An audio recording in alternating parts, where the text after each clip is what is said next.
Hello welcome to UPSC avenue. My name is Pratyush Dubey और हम इस चैनल में यूपीएससी सिविल सर्विसेज एग्जाम और अदर कॉम्पिटिटिव एग्जाम से related current affair topics discuss करते हैं। So let's start. Today we gonna discuss about the shift that government is aiming from fiscal deficit to debt to GDP ratio और fiscal consolidation. ठीक है, fiscal consolidation के लिए we are moving away from fiscal deficit. पहले fiscal deficit targets होते थे, now we gonna look at debt to GDP ratio from financial year 26 onwards. ठीक है, तो इससे रिलेटेड हेडलाइन होगी, we look at the fiscal deficit of India over the years, we look at what is debt to GDP ratio and what has been the trends, क्या trends रहे हैं इसके, why are we moving away with from fiscal deficit target, what is the FRBM Act, Fiscal Responsibility and Budget Management Act of 2023. We'll see NK Singh Committee's recommendation on FRBM Act. We're going to look at the India credit ratings. तो India को credit sovereign credit ratings जो होती हैं agencies, उससे related चीज़ें देखेंगे। And at the and I have a question for you. So let's start with the headline. The headline is from Indian express. Budget 2024 shifting focus from fiscal deficit to debt to GDP ratio. As I told you, the government has cut the fiscal deficit target to 4.9% of the GDP from 5.1% in the interim budget. तो जो interim budget हुआ था just before the elections in February this year, right, वो interim budget था. That budget had put the target of fiscal deficit to 5.1%. लेकिन we did better और अभी वाले जो बजट हुआ है रिसेंटली उसमें we have revise this to 4.9%. ठीक है, also lower debt to GDP ratio could boost India's chances of a credit rating upgrade. तो क्रेडिट रेटिंग देखेंगे और उसका अपग्रेडेशन भी हो सकता है because we are doing well with the fiscal consolidation. तो इसके बारे में और जानेंगे. So let's look at India's fiscal deficit over the years first. ठीक है, so as you can see 2019-20 में which was basically financial year 20. So financial year is basically April of 2024 to March of 2025. इसको क्या बोलेंगे, इसको बोलेंगे financial year 25 और financial year 2025. ठीक है, तो ये कंसेप्ट होता है. तो फाइनेंशियल ईयर 20 से लेकर हम देखते हैं 4.6 था, फिर 9.2% हो गया, बढ़ गया बहुत. क्यों? पैंडेमिक आ था, पैंडेमिक के साल थे ये, है ना. पैंडेमिक के टाइम पे government had to borrow more because they were spending more. So fiscal deficit is basically total receipts minus total expenditure. ठीक है, इसको आप उल्टा भी लिख सकते हैं. And we are not including debt in it. ठीक है, डेट और बोरोइंग को हम इंक्लूड नहीं कर रहे हैं. तो जो डिफरेंस आता है that is basically fiscal deficit. Now if you are increasing the expenditure of course fiscal deficit बढ़ जाएगा, है ना. फिस्कल डेफिसिट बढ़ ही जाएगा. So that was what's going on कि पैंडमिक के टाइम पे government was spending a lot of money. Also revenue receipts बहुत कम हो गई थी क्योंकि ट्रांसपोर्टेशन वगैरह कम हो गया था. तो जो पेट्रोल वगैरह से जो कस्टम ड्यूटी हो जाते हैं और भी बहुत सारी चीज़ें, ट्रेड भी कम हो गया था. तो जीएसटी जो होता है, जीएसटी से इनकम होता है, दैट वाज आल्सो रिड्यूस. उसकी वजह से we had a high fiscal deficit. फिर वो हमने धीरे धीरे the government tended to reduce it और उसके बाद it has come down to 5.6%. The target for next year is 4.9%. So financial year 25 का जो टारगेट है जो गवर्नमेंट ने इस बजट में दिया है that is 4.9%. Government cut the fiscal deficit target to 4.9% of the GDP for financial year 24-25. Now debt to GDP ratio. Now our debt to GDP ratio is basically what What is this? Total borrowings of the government. Total borrowings divided by the GDP of the country. ठीक है, तो ये होता है date to GDP. अब ये financial year 19 में you can see this is a chart from I have taken from the economic survey, right. Economic survey का है. So it was around 70%. Then it increase of course as I told you. जो हमारा expenditure Covid years में बढ़ा था, that was on the back of borrowings obviously, right. Expenditure बढ़ेगा तो कहाँ से आएगा? बोरो करना पड़ेगा उसको. तो बोरो करा सरकार ने, तो फिजिकल आपका जो डेट टू जीडीपी रेशो है बढ़ गया. Now it has come down a little bit but it's still quite high and it is around 82%. ठीक है. Now you have to know जो डेट टू जीडीपी रेशो होता है, बोरोइंग्स होती है जो, ये हम दो बोरोइंग्स को देख सकते हैं. ठीक है, दो तरीके से देख सकते हैं. एक है सेंट्रल, है ना, जो सेंटर बोरो करता है, एंड देन स्टेट्स भी कुछ बोरो करते हैं. ठीक है, स्टेट्स भी कुछ बोरो करते हैं. तो ये स्टेट्स का डेटा है. State was around 25.8% in financial year 20, then it increased and it has come down to 27.5%. ठीक है. This we are talking about the combined liabilities, है ना. सेंट्रल एंड स्टेट गवर्नमेंट का कंबाइंड जो डेट है वो हम यहाँ पे देख रहे थे 82%. ठीक है. अगर आप सेंटर का देखेंगे तो करीबन 55-56 55 to 56% के अराउंड ये आता है. So the debt to GDP ratio is a critical metric assessing a country's ability to service its debts. High ratios have historically caused economic crises such as the European debt crisis, highlighting the importance of prudential fiscal management. ठीक है, तो physical management आपको अच्छा करना है ताकि you don't have high debt to GDP ratio. High debt हो जाएगा तो हाई इंटरेस्ट पेमेंट भी हो जाएगा, तो most of your income, most of the revenue that is coming would be used in servicing this debt. और फिर बाकी जो प्रोडक्टिव चीज़ें हैं उसमें पैसा स्पेंड नहीं हो पाएगा, and that would lead to an economic slow down and an in worst cases economic collapse. The general government debt to GDP ratio is 80, so as I told you around 82%.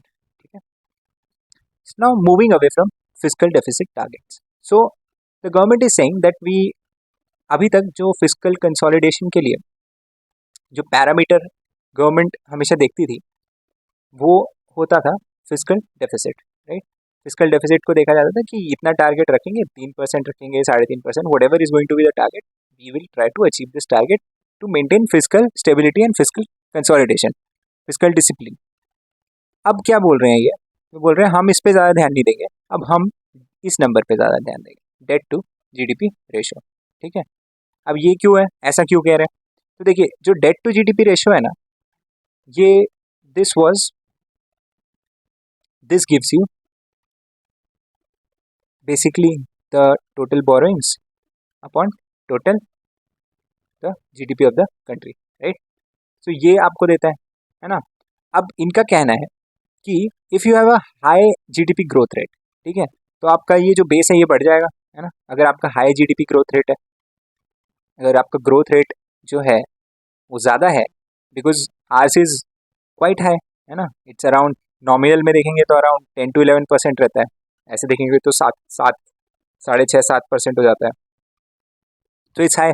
तो अगर आपका high GDP growth rate है तो आपका debt to GDP जो ratio है, even if you borrow a little, it won't increase that much, right, as compare to the developed nations, तो ये जो फिजिकल डेफिसिट टारगेट है ना, ये इन्होंने बोला, ये जो फिजिकल डेफिसिट का जो पैरामीटर है, दैट मास्ट्रिच्ट ट्रीटी में, जो यूरोपियन यूनियन की मास्ट्रिच्ट ट्रीटी हुई थी 1992 में, उसमें दे हैड डिसाइडेड कि अगर यूरोपियन यूनियन का मेंबर बनना है किसी यूरोपियन कम्युनिटी नेशन को, they have to keep this fiscal deficit to around 3%. ठीक है, that was the parameter. Now that was for western European countries and European countries in general, जो most of them are developed, है ना, quite developed Nations हैं. उनका वैसे भी GDP growth rate उतना ज़्यादा होता नहीं है, 3-4% मैक्स टू मैक्स, है ना. So for them this makes sense, but for us this doesn't make sense. What we should look at is हमारा टोटल डेट क्या है, और अगर वो मेंटेन्ड है देन वी कैन से कि हाँ फिजिकल डिसिप्लिन है. So that is what the government is saying right now. ठीक है. Now I have a question for you. It's about the budget making procedure.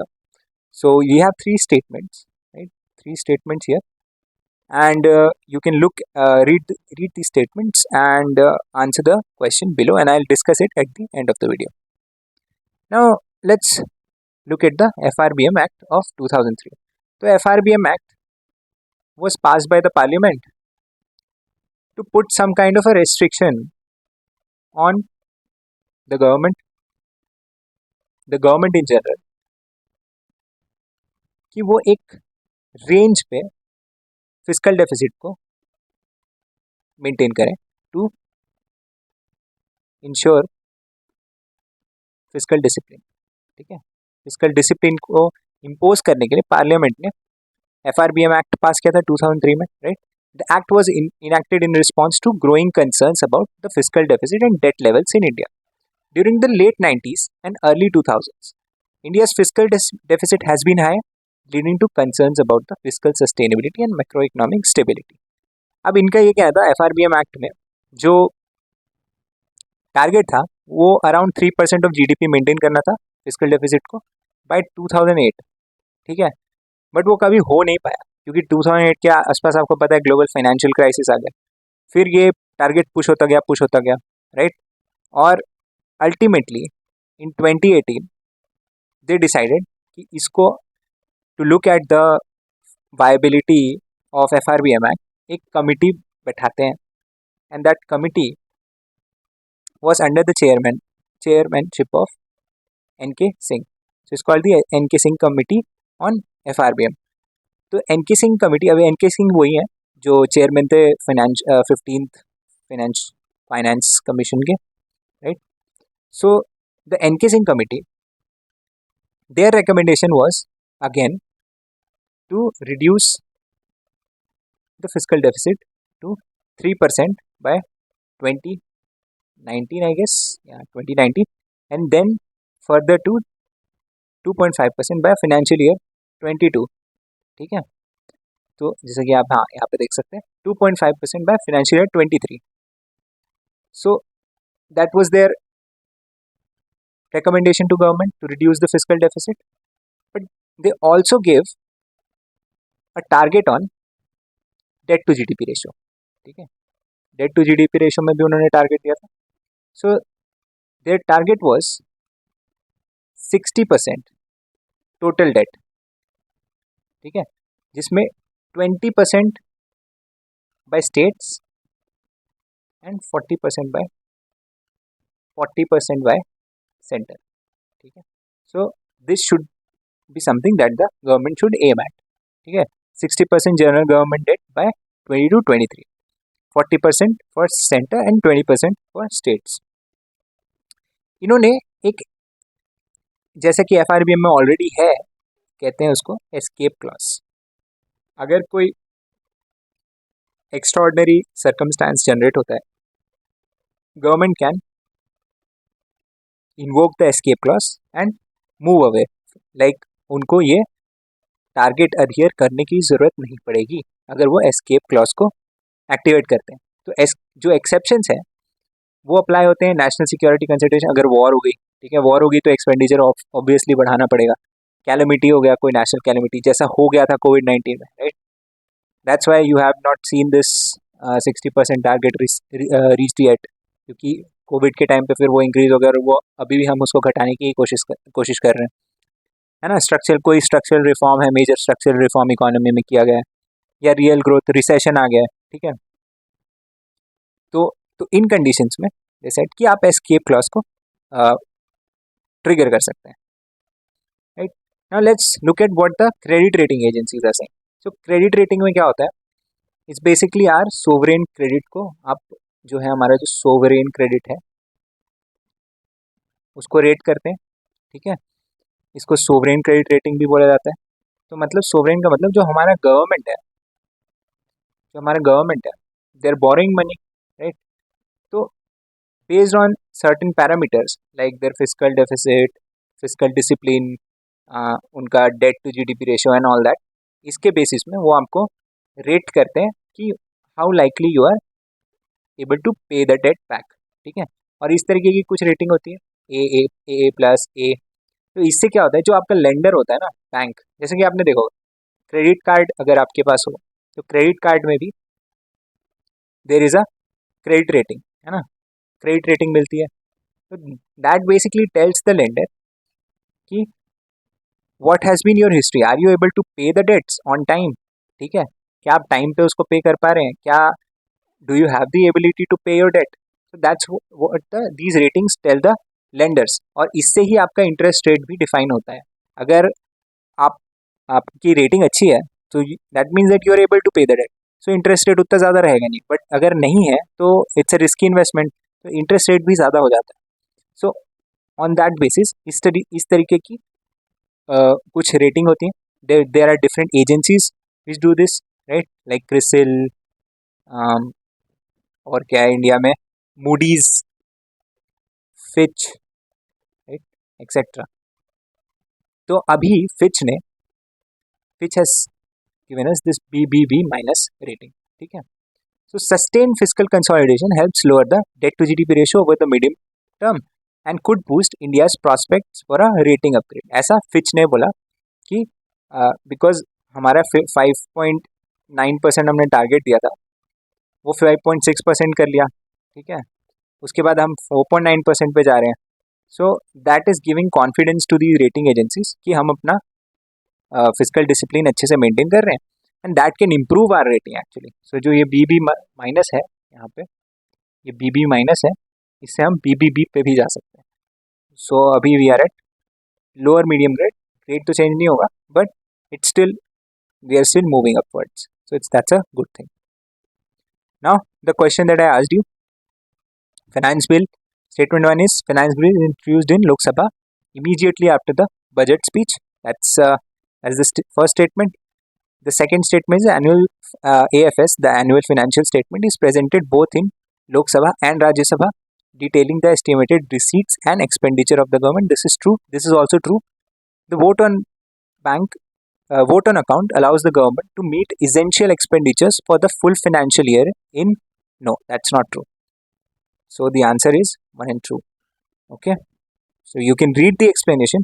So basically, the vote on accounts, I can tell you about this statement 3. The vote on account allows the government to meet essential expenditures for the part of the financial year till the budget is being discussed or it's not passed. Okay. Full year के लिए नहीं होता है वो. So that's why this statement was wrong. Okay. And rest these two are correct. Thank you. If you like the video, please drop a like, subscribe to this YouTube channel for more such current affair videos, and share it with your friends and fellow aspirants. Thank you.